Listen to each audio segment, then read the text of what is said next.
حضرت سیدنا ریاض احمد گوہر شاہی مدد اللہ العالی سے ایک سوال ہوا، درویش اور عالم ایک دوسرے کی ضد کیوں ہیں؟ دونوں حق کی تلقین کرتے ہیں۔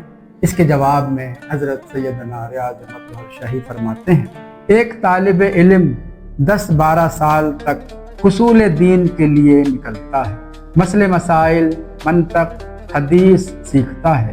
اسے مدرسوں میں یہی سمجھایا جاتا ہے کہ تیرا کوئی قدم سنت نبوی سے باہر نہ ہو، تو ہی حضور پاک کے دین کا وارث ہے، کہ تیرے ہی لیے حدیث ہے کہ میرے علماء بنی اسرائیل کے نبیوں کی مانند ہوں گے اور تجھے ہر شخص پر فضیلت ہے۔ ان باتوں سے اس میں تکبر، انا، غرور پیدا ہو جاتا ہے۔ اگر وہ مدرسہ روحانی ہے اور کوئی ولی معلم ہے تو اس کی باطنی تعلیم بھی پوری کرائی جاتی ہے۔ اسے پھر یہ حدیث بھی سنائی جاتی ہے کہ جاہل عالم سے ڈرو اور بچو۔ صحابہ نے پوچھا، عالم بھی اور جاہل بھی؟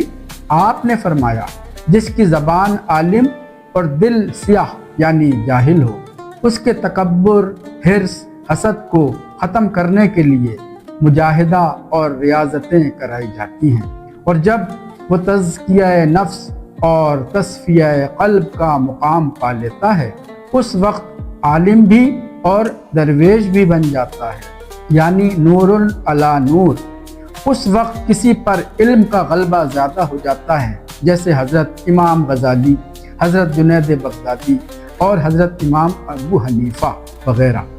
کسی پر عشق کا غلبہ زیادہ ہو جاتا ہے، جیسے غوث پاک، خواجہ صاحب اور داتا صاحب وغیرہ، جبکہ دونوں ہی درست ہیں اور نہ ہی ایک دوسرے کی ضد ہیں۔